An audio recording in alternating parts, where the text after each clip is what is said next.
del Excel. Hoy os quiero mostrar este tip muy divertido.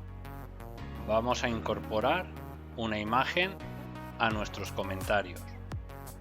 Es muy sencillo. Nos posicionamos en la celda, botón derecho, insertar comentario.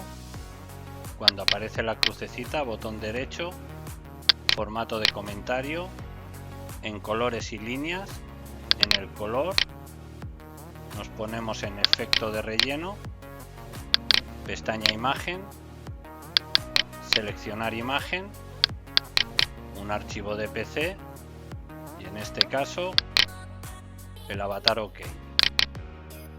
Insertamos, aceptar, aceptar y ya tenemos todos nuestros comentarios con una imagen.